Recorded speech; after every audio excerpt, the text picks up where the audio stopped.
Let me paint you guys a picture, alright? Imagine this. It's a warm, sunny, beautiful summer day, and me and a couple of my buddies are at the beach. The sun is shining, the waves are splashing, everyone's laughing, having a good time. And as a long-haired dude with a suntan and a bit of a slur to his speech, the beach is the one place I really look like I belong, you know? But on the way back to the city that afternoon, the sun just decides to go Super Saiyan. It gets blazing hot. And I'm just sweating bullets, man. Like my sweat glands are just going. Say hello to my little friend! We're cruising along, but I can't hack it anymore. I gotta shed some of this fluff before I die of heat stroke or something. So we pull up to a hair salon. So I go in, and 1 hour later, I come out just like stone-faced. And my buddies are like, "Hey Jay, what's the matter? You don't like it? You look pretty good."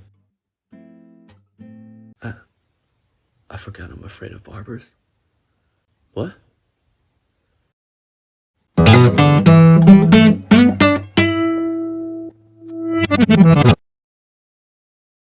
Okay, yeah, fine, alright, I get it, I'm weird. Nobody relates to me, okay? Just hear me out. When I say I'm afraid of haircuts, I don't mean like a terrifying phobia where like I see a pair of scissors snip snip and I start screaming, but it's just, I can't really explain it. But you know that ridiculous feeling of anxiety that some people get at the dentist? That's how I feel in a barbershop or a hair salon. Somehow in the years between haircuts, I sort of forgot. But yeah, like the process of cutting my hair just freaks me out. And as a result, it also means I can never express what I want my hair to look like properly to whoever's cutting it. Like I'll walk in there feeling fine, right? But once I sit down in that weird chair and the things around your neck and that freaky buzzing sound starts and those weird chemical smells fill my nostrils, I just like freeze up. I can't speak or communicate properly, so I just sit there gritting my teeth the entire time, waiting for it to be over. And the worst part is when I get up, having gone through this awful experience, and then I hate the way I look and still have to pay them. But for my man Tim, say no more. He's the one barber where I was feeling pretty chill the whole time and looking pretty good after. But his shop is like on the other side of the planet, so I've only ever seen him twice. So as a result, I try to avoid cutting my hair as much as possible. So I typically cut my hair around once a year at the end of the spring, just so it'll be cooler during the summer. And you know, like once a year I can face my fears and just go in and get it done. But I genuinely like having longer hair.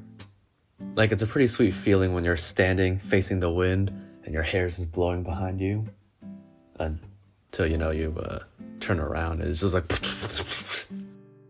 Also, side note, I'm a huge fan of rock music, which I firmly believe you cannot enjoy properly unless you've got at least a couple inches on your head, giving you that sweet, sweet whiplash while you're headbanging. And growing up, anytime I had any sort of issue, my mom would just blame it on my hair. It's ridiculous. Like when my eyesight started to fade and I couldn't see the board in class anymore, my mom was like, "Oh, it's because your hair. It's messing up your vision because it's in your face all the time." Or if I lost a foot race to somebody faster than me, my mom would be like, "Oh, it's because your hair, it's like not aerodynamic." Or like when I had my first breakup, my mom was like, "Oh, it's because your hair, you're ugly." Which, fair, but you didn't have to say it like that. Or like, even if I have like a stomach ache, my mom would be like, "Oh, it's because of your hair." I'd be like, "Why? How? How is my hair possibly related?" And she'd be like, "Oh, because it gets in the way of your mouth while you're eating, so it like throws off your digestive system or whatever." So this video started out as me just trying to practice drawing different hairstyles, but I figured I might as well talk about it a little bit.